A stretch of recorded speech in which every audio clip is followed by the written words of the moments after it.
Welcome back to the shed. It's been a while, but thank you for all those loyal subscribers who've been keeping an eye on the site. I thought I ought to post a quick video just to say that things are still happening. After lockdown finished and going back to work, scouting started, time to get out into the shed was a bit more challenging. And of course, just very recently it's been rather cold and snowy, and that stopped me. However, what I did want to talk about was a set of wagons I bought a little while ago and have had nothing but trouble with them. They're the Accurascale Hopper wagons.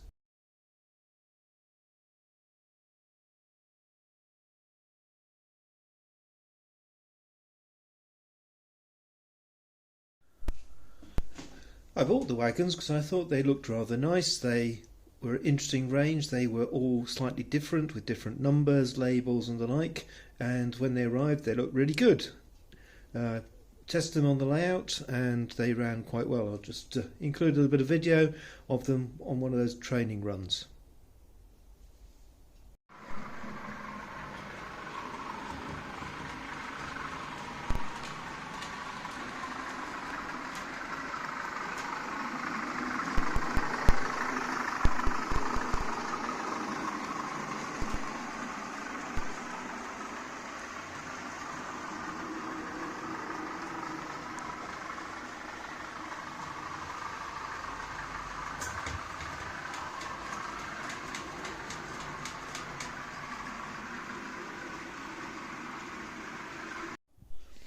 However, I don't use the D-Link couplings that come as default.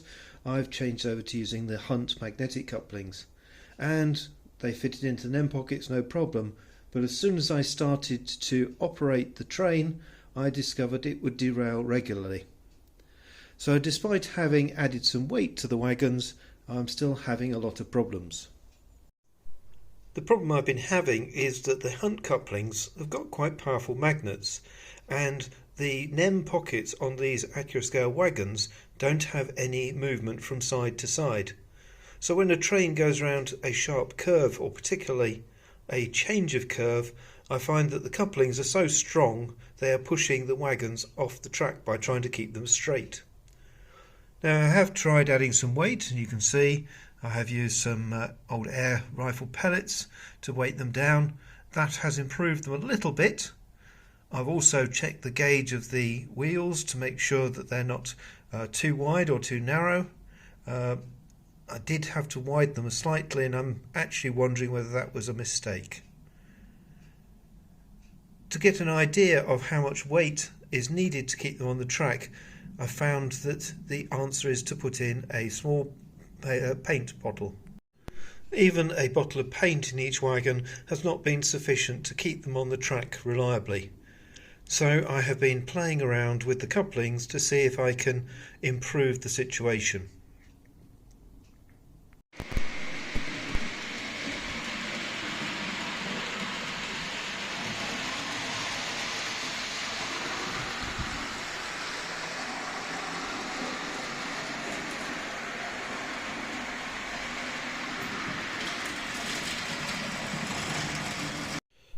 One of the problems I've discovered is that the NEM or NEM pockets on the wagon are fixed.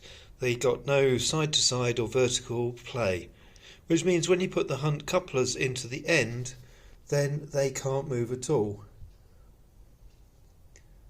I think you can probably just see there that they are rigidly fixed, and if I try and move one, there is very little play, which on a quite tightly curved railway is insufficient.